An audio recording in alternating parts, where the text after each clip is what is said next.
10th May 1857, India's first war of independence. 2nd October 1869, birth of father of the nation, Mahatma Gandhi. 15th August 1947, India became independent. 30th October 1947, India became a member of GATT. 1st January 1995, WTO was born. And 13th December 2001, attack on Indian democracy and parliament by terrorists.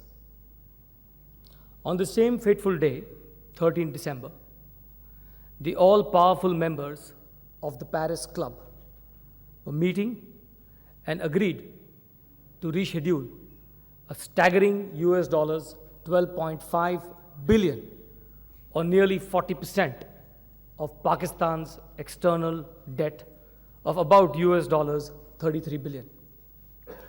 Loans were rescheduled on extremely generous terms, up to 38 years with a grace period of up to 15 years. The benefit to Pakistan, a 30% reduction in the net present value of its treated debts. Curiously, the same Paris Club had earlier met in January 2001 and had very reluctantly agreed to reschedule only US dollars 1.8 billion of Pakistan's debt. What changed between January 2001 and December 2001? Only the attack on the World Trade Center. Pakistan, a member of WTO, used this event to its advantage by persuading the members of the Paris Club and also the most powerful members of the WTO, namely the US, Europe, Japan, and Canada, to agree to this very special package. So, on 13th December, Pakistan effectively turned the World Trade Organization into the World Terrorist Organization. Good afternoon, ladies and gentlemen. I do not know why I have been selected by Arun Puri and India Today to speak on the subject of WTO and India. I am no expert on WTO by any stretch of imagination. At best, I can give my views as a consumer and as a participant in Indian industry. After touching very briefly on the core issues relating to WTO, I would like to share a few observations on some specific areas that I believe are important to India. First, some quick facts about WTO and India. WTO has 144 members, all having equal rights. One country, one vote. Very democratic indeed. But who calls the shots at the WTO? 4 economies: USA, the European Union, Japan, and Canada, who account for 85% of the world trade. However, 85% of the members are agro-economies. These countries want market access for agro products in developed countries. And developed countries want lower tariffs for manufactured goods. This is all the more while maintaining high tariffs for agro products in their own countries. In addition, they continue to erect newer and ingenious non-tariff barriers. With 16% of the world's population, India's GDP is only 1.6% of world GDP, and India's share in the world trade is only 0.74%.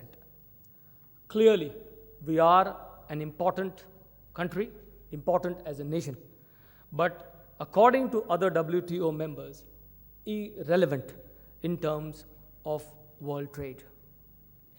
There are a large number of regional trading arrangements like NAFTA, ASEAN, Sub-Saharan, and Caribbean Basin agreements. But very little of the world trade is outside these regional trade agreements. There is an inherent conflict between market access and self-interest of nations. Treaties with countries like Pakistan, like Nepal and Sri Lanka may have geopolitical considerations, but without appropriate safeguards. Nepal is being used as a corridor for duty-free imports of non-Nepalese goods into India. Effectively, India is exporting its jobs to other countries, and India is losing large-scale revenues and affecting Indian industry. I would now like to talk about two different areas. Let me first turn to tariffs. Tariffs are always a hot subject and one of the key aspects of WTO. There seems to be a strong belief in many circles that Indian industry is protected behind a wall of high tariffs. Most thinkers and decision makers in the government regard these tariffs as an unearned perk that can no longer be substantiated and sustained in the context of India's integration with the global economy. I think this impression is skewed by the very existence of exceptionally high tariffs in a few sectors, including agriculture. Let me make it clear that I am not a member of the erstwhile Bombay Club. Given a choice between India's isolation and India's integration with the global economy, I would strongly support India's integration with the global economy. Successive governments have stated over the past few years that import tariffs will be reduced to ASEAN levels in the next 2 or 3 years. However, there is no consensus and a mutually agreed action plan between government and industry for making it conducive for integrating India's tariff levels with ASEAN levels. The prerequisite to implement a meaningful tariff program is to make Indian industry competitive, in which both the government and the industry have to play equally important roles. The causes of the high-cost economy must be addressed upfront. Impediments to efficiency and cost competitiveness must be systematically removed in an agreed time frame. Reforms have two facets, external and internal. Both must go hand in hand. India cannot globalize with external integration alone. Internal reforms are as vital as external reforms and must be pursued with equal vigor, commitment, and, most important, measurable performance. We must have a clearly defined roadmap for tariff rationalization, with each step linked to the achievement of specific milestones. Reduction in tariffs will require the industry to become globally cost competitive, but the industry cannot achieve this by itself. The government has to create an environment which is a catalyst to achieving cost competitiveness. A few dimensions to look at for global competitiveness would be to provide the most efficient infrastructure at globally competitive costs, low real rates of interest, a pragmatic labor policy, access to capital at competitive costs, a time-bound program for capital account convertibility, and a globally benchmark taxation system, especially to attract large-scale capital formation. We must, however, demand performance and competitiveness from Indian industry. But should we also not demand the same from the government? These two are mutually dependent. One cannot move ahead without the other. The roadmap for tariff reforms should be evolved based on a process of discussions and consensus. As each milestone linked to the environment and governance is achieved, the relevant level of tariff reduction should be effected. Tariff reduction clearly would mean revenue loss to the government.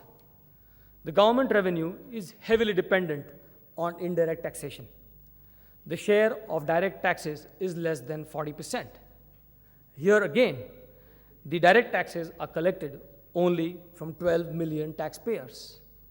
To compensate for this loss, excise duties should not be increased, which are already very high on many items. The fait accompli is that the tax net has to be widened both for indirect and direct taxation. Over 50% of India's GDP comes from services. A large part of the rest of the GDP is represented by the agriculture sector. These two segments of the economy contribute very little, if any, to the country's overall tax collections. The WTO neither guides us nor prevents us from widening our tax base. The second area related to WTO, which I'd like to focus in on, is intellectual capital. India's most obvious and sustainable competitive advantage is in its enormous intellectual capital. India already produces the largest number of professionals in the world, including doctors, engineers, lawyers, and IT professionals. This number can further grow many-fold if the government and the private sector in India work jointly for upgrading the educational infrastructure in the country. India is also blessed with a favorable demographic profile. By the year 2025, India will have over 200 million young people in the age bracket of 18 to 36. Even if only 100 million people of this 200 million 18 to 36 bracket are trained and earn an average of US $25,000 per head per year, the total annual revenue can be a mind-boggling US $2.5 trillion per year. This is more than 5 times India's current GDP and nearly 1/3 of the current GDP of the United States. If we achieve success in this one initiative, the resulting GDP multiplier can be really huge. But under the WTO, there are a number of barriers to realize this dream. The major barriers are that the developed world under WTO today demands free flow of commodities, but does not grant free flow of people. The barriers to the flow of people are mainly two: visa restrictions and non-recognition of many Indian qualifications and competence certifications. Additionally, the United States requires one to obtain extensive insurance covers before launching any professional service. This enormous human resource can also be leveraged effectively to usher India's entry into the cutting-edge area of life sciences, bioinformatics, and other areas. These are fields that are currently in the nascent stage of development globally, and therefore provide a unique opportunity to India to emerge as a global and formulate and lay the foundation of these areas at the WTO. We must use all our negotiating power in WTO to achieve a lowering of these barriers and convert our human and intellectual capital into India's greatest asset. A few ideas on the path forward for India. First and foremost, we have to create a globally competitive industrial sector which produces goods of the highest quality. WTO or no WTO, there is no substitute to this. To achieve such global competitiveness, the next phase of economic reforms must have its emphasis on internal reforms. By doing this now, we can leverage on our position of strength, which is India is currently comfortably placed with over US $49 billion in foreign exchange reserves, low inflation rates, a stable currency, and a reasonable GDP growth projection. While sustainable global competitiveness is the ultimate key to success, we must also make the best use of our membership in the WTO. There are those who will still debate whether India should be a part of WTO or not a part of WTO. To my mind, that issue does not require any further debate. Now, there can be no turning back. WTO is strictly a one-way street.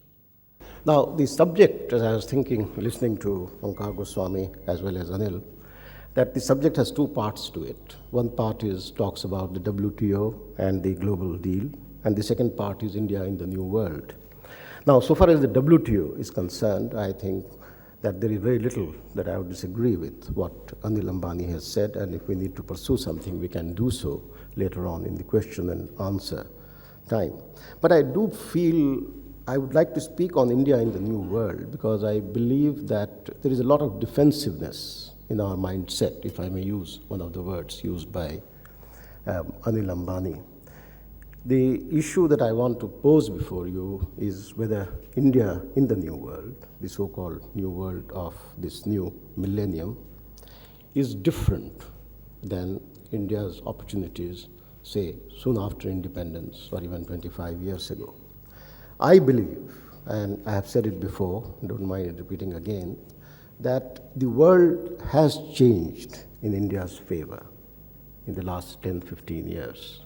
And I want to highlight the reasons why it has been so. I think there are three factors which need to be taken cognizance of in thinking about the new world of which now India is a part.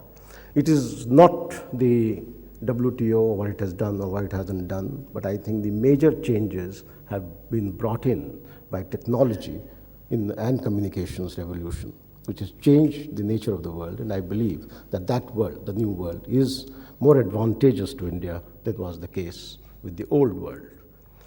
And the changes are mainly threefold. One, and these are most visibly reflected, in my view, in the IT sector, but not confined to it by any means. A major change is, and this is very, very important, that in view of the dramatic change in computers and communication technology, geographical distance per se is no longer an important source of comparative advantage, either in terms of shipment of goods or production of goods, or in terms of a specialization in different types of commodities. As you know, unlike most other prices, the fastest fall has been in the price of transportation since the 1920s or the 1930s. The fastest fall has been in terms of communication. And what is more important, it seems to me, even more important from the India's point of view, is that the cost is independent of distance, like your telephone calls. It doesn't matter whether you call the United States or you call Chennai. It should cost the same in terms of the cost, either at the marginal level, that costs are independent of distance, and which is true in many sectors of transportation. In fact, there is an inverse relationship in certain sectors between developed country and developing country transportation, that shorter distance doesn't matter, that you cost less. In fact, it may cost much more. So this is an extremely important change, which is in India's favor. And you can see it because your distance from industrial countries' market is no longer a constraint or no longer a disadvantage, as used to be the case when you were moving steel or cotton or textiles and so on and so forth. And a second development, which is also of phenomenal importance, is the role of services. I mean, those of us who read economics in many years ago, I mean, we were taught that services were a byproduct of industrial growth, agricultural growth, that you needed services to move industrial products and to move agricultural products, or to sell industrial products, or to sell agricultural products. By itself, services were not an engine of growth. In fact, they could be a drag on growth. If you read India's earlier plans, there is no mention of services. But there has been a revolution in services, and I want to put it to you, is that this particular change in the role of services is not a sectoral change. That if you look at the value added, and many of the industrial people are present, including Anil, that you'd bear me out that today the content of services in your value added, irrespective of what you are producing. It could be refining products, but you research, you sell, you market, you are developing, you are designing, you are marketing, you are advertising, that the content of services, banking, finance, communications, the whole lot of these things has become a very major element in value added in manufacturing. It's not true of land. It's not true of labor. Labor is now an insignificant part of the cost of manufacturing. The equally important thing is that, unlike the previous days, the most important part is that it's not the world which is against you. That our destiny is in our hands today. It's not that we were under colonial yoke and we were exporting cotton, or rather exporting cotton, importing textiles, and the world trade was against us. The terms of trade were moving against developing countries, that the whole environment was for production of manufacturers, and we didn't have capital-intensive industries. That world has changed. It's not that you are far away from North America, therefore you couldn't sell it there. You were far away from Europe, all the trade was confined to Europe and America. It's not all that. These are no constraints. It's not that our savings rate used to be 7% and therefore we couldn't 40 years ago. And we have an advantage because the fastest growing segment of services is knowledge-based services, and the content of knowledge in the sale of services, in the embodiment of services in manufacturing or agriculture has tremendously increased. So India has an advantage of knowledge, of skills, that was referred to by Anil a few minutes ago. And the third major change is the dramatic change in the global mobility of capital. That national boundaries are no longer important determinants of sources and uses of capital. An illustration of this is really that the fastest growing country in the world, the richest country in the world, is not a capital exporting country, it's a capital importing country, namely the United States of America. The fastest growing country in the developing world, China, is a very large recipient of foreign capital. So the old notions that that capital is a constraint, that you can't develop without capital, etc., is no longer true. Now, capital is still important. Domestic savings are still important. What I'm trying to say is that they are no longer a constraint on your development potential.